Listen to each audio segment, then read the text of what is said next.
Sleep isn't something that suddenly switches on.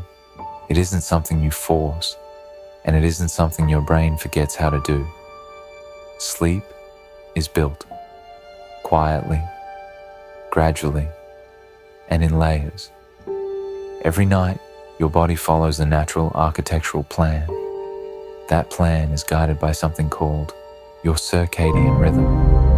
Your circadian rhythm is your internal clock.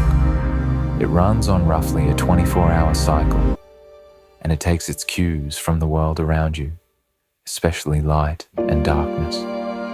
Sunrise tells your body that it's time to be alert. Sunset tells your body that it's time to begin letting go. This rhythm is always active, even when sleep feels difficult. In the morning, light enters the eyes. This signals the circadian rhythm to increase alertness. Cortisol rises naturally at this time, not to create stress, but to create wakefulness. Cortisol helps you think clearly. It helps you move. It helps you respond to the day. This is cortisol doing its job properly. As the day continues, cortisol slowly completes its work, and as evening approaches, something important begins to happen. Cortisol does not suddenly disappear. Instead, it gradually steps back. This slow retreat is part of healthy sleep architecture. Feeling alert at night does not mean something is wrong. It means the transition is still in progress. As daylight fades and darkness increases, the circadian rhythm sends a different signal. This is when melatonin begins to rise. Melatonin does not force sleep. It does not switch the brain off. Melatonin is a signal of night. It tells the body that the environment is safe, that activity can slow, and that rest is approaching. Melatonin works quietly, often without being noticed. It lowers mental urgency, it softens attention, and it prepares the body for the next phase of sleep. Melatonin works best when it is allowed to rise gradually, in rhythm with darkness.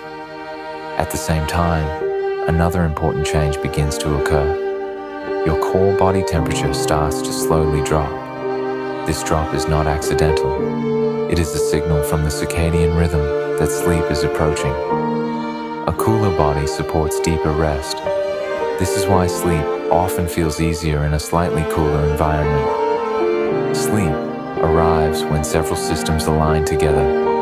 Cortisol stepping back, melatonin rising, body temperature lowering, and the circadian rhythm holding the timing steady.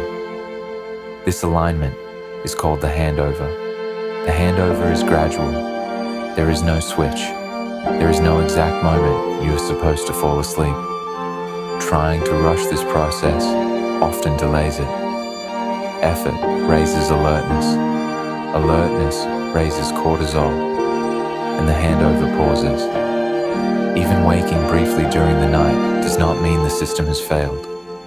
Your brain briefly checks the environment. Cortisol rises slightly, just enough to assess safety. When nothing is wrong, melatonin resumes its role. Body temperature remains low, and sleep continues. This is normal sleep, not broken sleep. The moment sleep becomes a task, pressure enters the system. Pressure raises cortisol. Checking the clock raises cortisol. Judging your sleep raises cortisol. Sleep does not disappear. It simply waits for pressure to ease. Right now, you do not need to control this process. You do not need to manage hormones. You do not need to fix your rhythm. The circadian system already knows what sunset means. It already knows what night is for. Even quiet rest supports the architecture underneath. Sleep does not arrive because you demand it. It arrives when the timing is ready, and that timing is already unfolding.